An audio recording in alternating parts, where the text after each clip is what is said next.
शुरुआत हो चुकी है।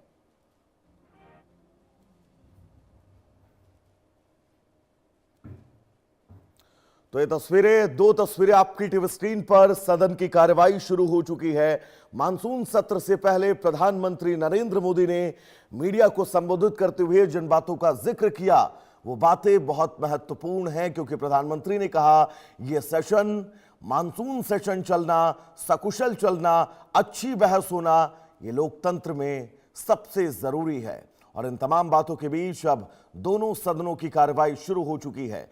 राष्ट्रगान के साथ इन दोनों सदनों की कार्रवाई शुरू हो रही है और ये सीधा तस्वीरें लोकसभा और राज्यसभा से आपकी टीवी स्क्रीन पर।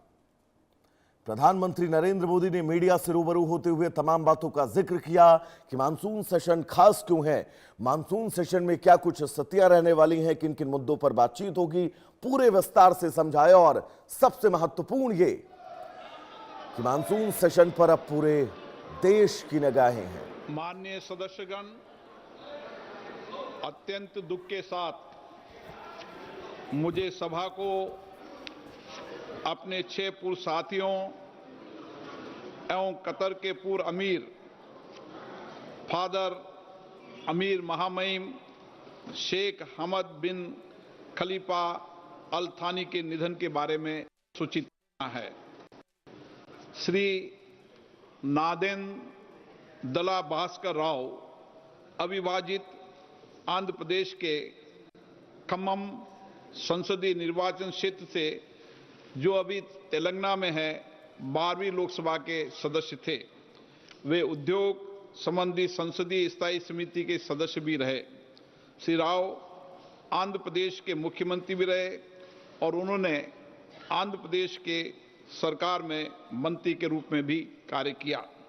श्री नादेंद्र भास्कर राव का निधन 90 वर्ष की आयु में 22 अप्रैल 2026 को हैदराबाद, तेलंगाना में हुआ।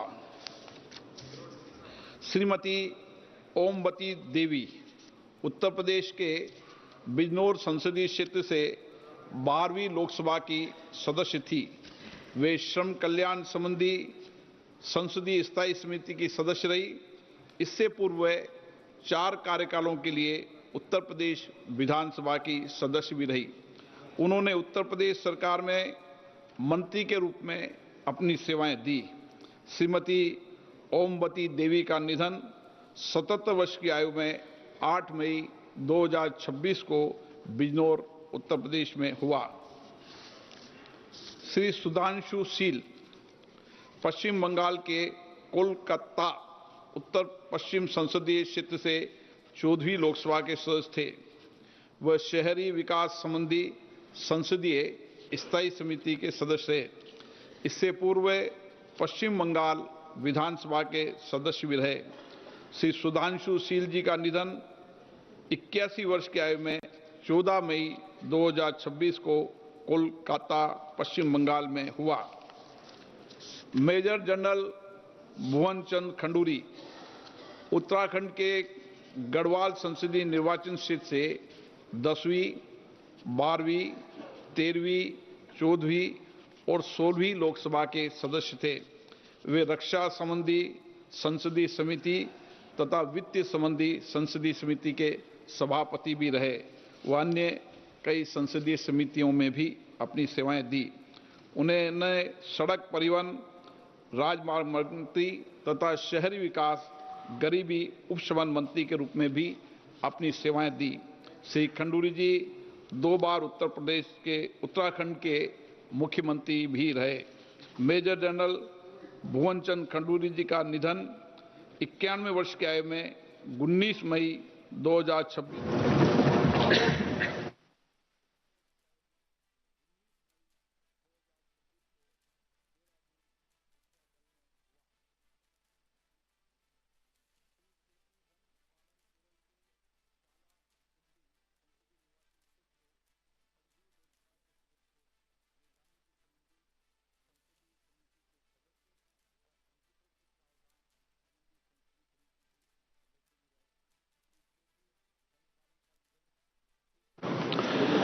मध्य प्रदेश श्री महेश केवट।